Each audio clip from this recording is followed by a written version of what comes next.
E aí, galerinha, como vocês estão? Tiveram sucesso? Conseguiram fazer tudo na primeira aula? Então, fiquem sempre atentos aos prazos, né? Então, na nossa primeira aula, vocês viram sobre os micro-organismos de interesse para a microbiologia dos alimentos, certo? São muitos micro-organismos, eu sei, que se tem para lembrar, né? Mas com o tempo vocês começam a associá-los de maneira intuitiva, ok? Então não é hora de desanimar, certo? Vamos manter o ritmo e vamos lá para a nossa videoaula número 2. Então, vendo nossa segunda videoaula, baseada na nossa aula 2 da apostila, vamos ver a temática do controle e do desenvolvimento dos micro-organismos nos alimentos. Então, como objetivos da aula, nós temos que entender o controle do desenvolvimento microbiano no alimento, visando eliminar riscos à saúde do consumidor. E também entender a prevenção ou retardamento do surgimento de alterações indesejáveis nos alimentos. Então, como uma breve introdução, nós verificamos na nossa primeira videoaula que os alimentos eles já vêm com uma microbiota associada. Essa microbiota pode conter os micro-organismos úteis e os deterioradores ou deteriorantes, não é isso? E ela é totalmente influenciável pelos fatores intrínsecos, aqueles relativos ao próprio alimento, e também aos fatores extrínsecos, relativos ao ambiente onde o alimento se encontra ou é produzido. Então, nós verificamos que, alterando esses fatores, nós podemos produzir alimentos mais estáveis e com uma melhor qualidade. Além de tudo, saudável para o consumidor, porque entre essa microbiota também está inserido os micro-organismos patogênicos. Então, em relação aos princípios básicos da conservação do alimento do ponto de vista microbiológico, nós vamos ter a preservação ou retardamento da decomposição microbiana, ou seja, buscar métodos onde reduza essa infestação, essas alterações provocadas pela microbiota, e também a prevenção de injúrias, né? Então são os dois princípios básicos do ponto de vista microbiológico relacionados à conservação do alimento. E a prevenção de injúrias está diretamente associada à questão de evitar o rompimento de barreiras naturais do alimento que impedem o desenvolvimento microbiano. Então, a partir do momento que o alimento possui uma injúria, como aqui no exemplo, onde um inseto foi lá e causou uma injúria ao alimento, pode haver a penetração de micro-organismos e, consequentemente, a alteração deste alimento. Então, os métodos de controle do desenvolvimento microbiano, ele está dividido entre os métodos físicos e os métodos químicos. Dentre os métodos físicos, nós vamos ter a centrifugação, a filtração, o controle da umidade, a temperatura, que aí a gente pode utilizar temperaturas altas, como calor, e temperaturas baixas, utilizando-se do frio. E também a radiação, as ionizantes alfa e beta, e também a ultravioleta. Já nos químicos, nós vamos ter, como nós já vimos na nossa primeira videoaula, a salga, a defumação, que são métodos de controle bem conhecidos, né? Embora não se entendia quais efeitos ele causava, né? Quais fatores eles alteravam naquela época, mas desde muito antigamente a humanidade já fazia uso desses métodos para a conservação dos alimentos. E também a adição de aditivos e conservadores. Além disso, nós vamos ter a fermentação, que é um método de controle baseado na transformação do alimento. Ok? Então, vamos ver agora cada um desses métodos e suas particularidades. Então, dentre os métodos físicos, nós temos os mais utilizados, né, os mais facilmente utilizados, que requer menos equipamentos. Nós vamos ter o controle por remoção. É isso? Então, a gente remove o máximo de micro-organismos daquele alimento por esses métodos. Como a lavagem, muito utilizada, né? Isso todo mundo que tem amor a si próprio, pega uma fruta, uma verdura e lava bem.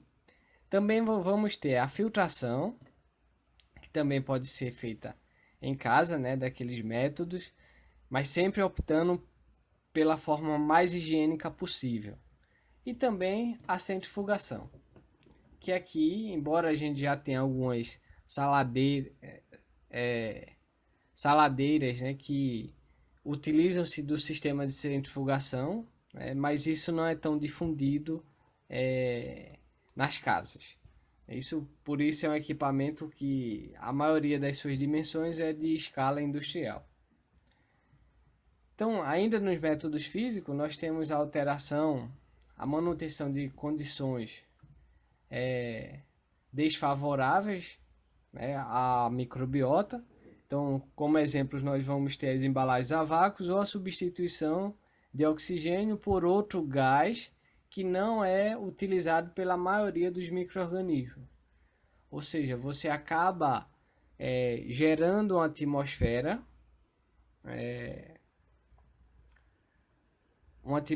desfavorável, mas você a mantém a partir do embalamento daquele alimento, né? Isso normalmente vai vir sempre associado a outro método de controle, né? Isso utilizando-se logicamente sempre aqui da teoria de obstáculos. Outro método é baseado em altas temperaturas, né? Nesse caso o calor, como o calor úmido, muito utilizado em escala industrial. Para a maioria se aplica a diversos tipos de alimentos, né? Utiliza-se principalmente um autoclave, onde você regula a temperatura de vapor e também a pressão, além disso o tempo, é isso? Então o calor úmido ele vai causar desnaturação e coagulação de proteínas vitais, como as enzimas, por exemplo, né? Isso é realizado em um menor tempo. Então, esse método, além de ser muito eficiente, porque ataca compostos vitais, ele é muito favorecido por necessitar de menos tempo, né? Isso sempre em relação a outro método baseado em calor, né? Como o calor seco, que aqui nós já vamos ter mais o equipamento que realiza esse procedimento. As estufas, né, muito utilizadas são as estufas, que a principal função do calor seco ele vai ser oxidar os constituintes orgânicos da célula. A desvantagem desse método é que a oxidação ela requer muito mais tempo de exposição ao calor, né? E daí aí a gente justifica o fato dessa técnica ela não ser tão efetiva, né, em relação ao calor úmido. Mas contudo, ela deve ser utilizada para condições muito mais específicas. Por exemplo, alimentos que não podem ser expostos à umidade. É isso. Então, já que não pode ser exposto à umidade, não poderemos utilizar o calor úmido. E daí se recorre às estufas de calor seco. Ok? Então, baseado na temperatura, nós vamos ter a efetividade do tratamento térmico. Ele vai estar diretamente relacionada à termorresistência da microbiota associada ao alimento. Então, essa termorresistência Lá na apostila vocês vão ver cada item desses mais detalhadamente, mas essa termorresistência ela pode ser afetada pela água, pela gordura, pelos sais, pelos carboidratos, pelo pH, por proteínas, o conteúdo de proteína, o número de micro-organismos que compõem a microbiota, a fase de crescimento em que esse micro-organismo está, a temperatura de crescimento desse micro-organismo, os compostos inibitórios que o alimento pode gerar, né, em certas temperaturas, e a relação tempo-temperatura. Né? Então aqui a gente tem um exemplo que é a termos aquáticos, onde esse micro-organismo ela foi isolado nesses geysers, né, que chegam a 80 graus centígrados. Então, a partir daí, aqui a gente já tem ideia que qualquer tratamento térmico onde se utilize menos de 80 graus, a gente possivelmente não vai destruir a população de termos aquáticos desse alimento. Obviamente, essa não é uma dos micro-organismos de interesse para a microbiologia dos alimentos. Mas aí eu trouxe aqui como exemplo, porque ela é muito conhecida principalmente na biologia molecular e é um dos micro-organismos conhecido como mais extremófilos em relação a altas temperaturas. É isso? Então, as categorias de tratamento térmico, eles vão ser divididos em duas. A pasteurização, né, e a esterilização. Na pasteurização, nós não vamos ter obrigatoriamente a morte de todos os micro-organismos, tá? Diferente da esterilização, que visa a morte de todos os micro-organismos. Então, a pasteurização, a gente vai ter três principais tipos. A lenta, que utiliza-se de 63 a 65 graus por 30 minutos. A rápida, que eleva um pouco a temperatura até 71, 74 graus, mas aí ela só dura de 40 a 45 segundos. E vamos ter a ultra rápida, onde o alimento onde a temperatura atinge a cerca de 150 graus e só vai ser exposto por 2 a 8 segundos, né? Embora esse seja considerado pasteurização, aqui sim há uma grande probabilidade de você esterilizar o alimento, mas não é aplicável a todos os alimentos essa condição, é isso? Então, as temperaturas da pasteurização, ela foi determinada utilizando como referência o Mycobacterium tuberculosis e a Coxiella burnetii, que são dois patogênicos muito importantes da saúde humana, né, que provocam doenças e causam riscos à saúde humana. Né? Nesse procedimento de pasteurização sobrevivem os termófilos e os termodúricos, como os lactobacilos e os streptococcus.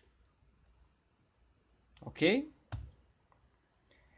Baixa temperatura, aqui a gente já tem pensando mais no frio, não é isso? Então nós vamos ter os métodos que vocês vão conhecer bem, muitos são utilizados em nossa própria casa, né? Todo mundo sabe do avanço que se teve a partir das geladeiras em relação à conservação de alimentos. É isso. E aí, baseado nessa baixa temperatura, nós vamos ter atenção em dois grupos de micro-organismos.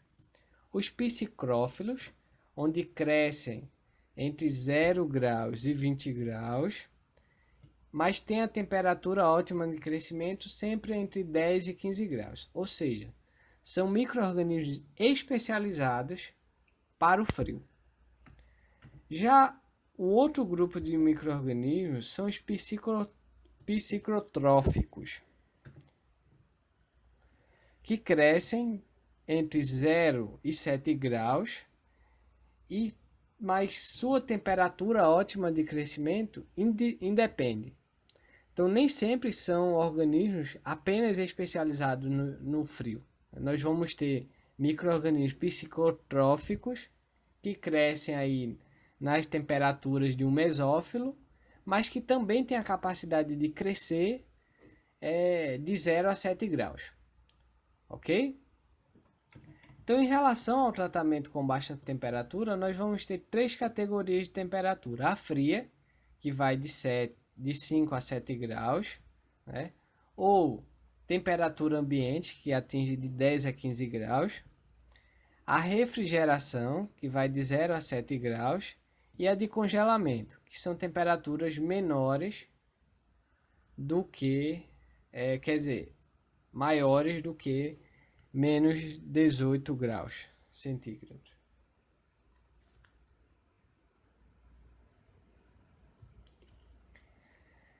Então, os efeitos do resfriamento para o congelamento são bem diferenciados. Contudo, eles acabam tendo um efeito geral na microbiota muito similar, não é isso? Que é o retardamento. Então, dentre os efeitos do resfriamento, nós vamos ter redução da velocidade de crescimento, alteração da permeabilidade da membrana celular, a provocação de injúria e a alteração do metabolismo. É isso?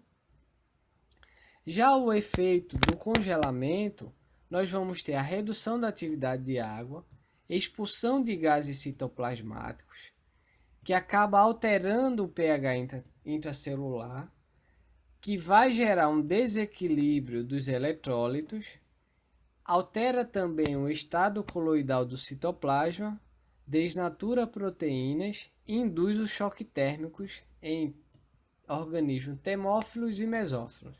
Além disso, altera o metabolismo. Então, aqui nós temos alguns organismos importantes, né, que são de alerta para a questão da saúde do consumidor, mas que são capazes de sobreviverem abaixo de 4,4 graus Celsius.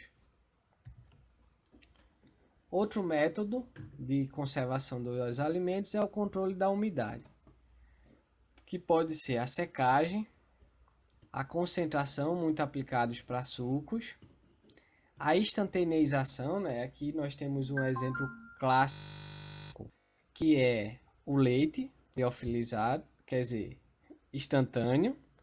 Também vamos ter a desidratação e a liofilização. Então, lá na apostila, vocês vão encontrar os detalhes de cada uma dessas, né?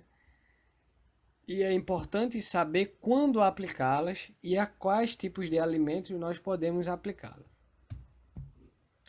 Outro método é a radiação ionizante, outro método físico é a radiação ionizante e a ultravioleta, né? Embora nós já seja muito aplicado a radiação alfa e beta, também já existem alguns trabalhos utilizando raios gamas, né, como método de controle. E aqui nós temos um exemplo onde o mesmo morango exposto aos raios gamas e os não tratados com raios gamas, na mesma escala de tempo, há uma grande conservação do alimento após exposição aos raios gamas. O problema aqui é o que é residual dessa radiação e que fica no alimento, o que poderia causar danos à saúde do consumidor.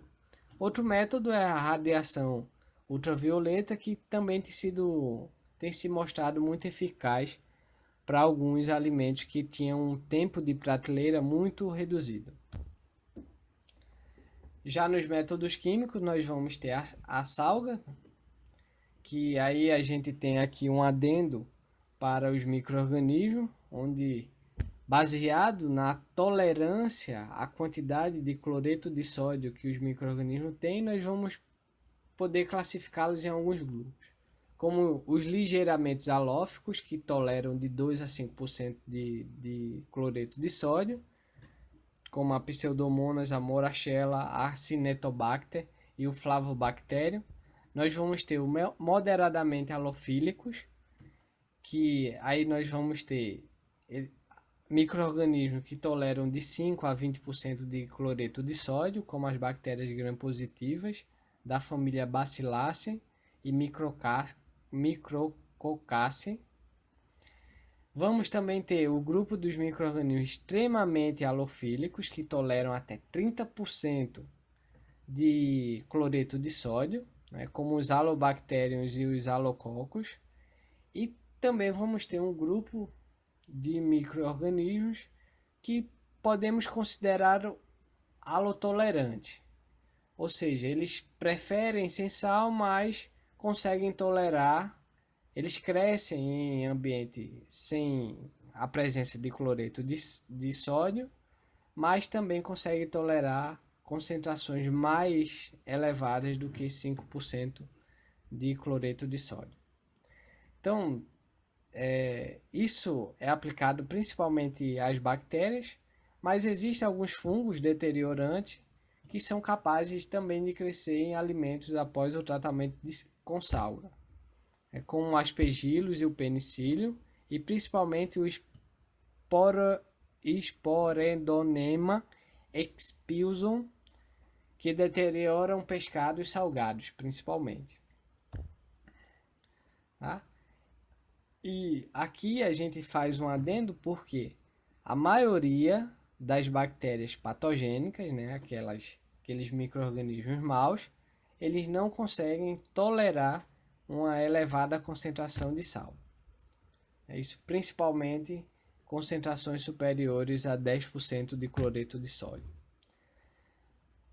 A defumação é outro método químico, né, onde a fumaça ela é produzida pela combustão incompleta de madeiras selecionadas, que vai liberar compostos como os formaldeídos ou aldeído fórmico, que tem efeito bactericida e desinfectante, né? E também compostos fenólicos, que além de tudo ele vai ter um efeito antioxidativo e inibir a oxidação de gordura, que é o principal início da deterioração, principalmente de produtos cárneos, né? Adição de aditivos, então hoje a indústria de alimentos ela já se utiliza de diversos tipos de aditivos e conservadores químicos nos alimentos, e vocês podem sugiro a análise minuciosa dessa tabela, que tem a aplicação dos principais tipos de aditivos e conservadores aos alimentos que são utilizados.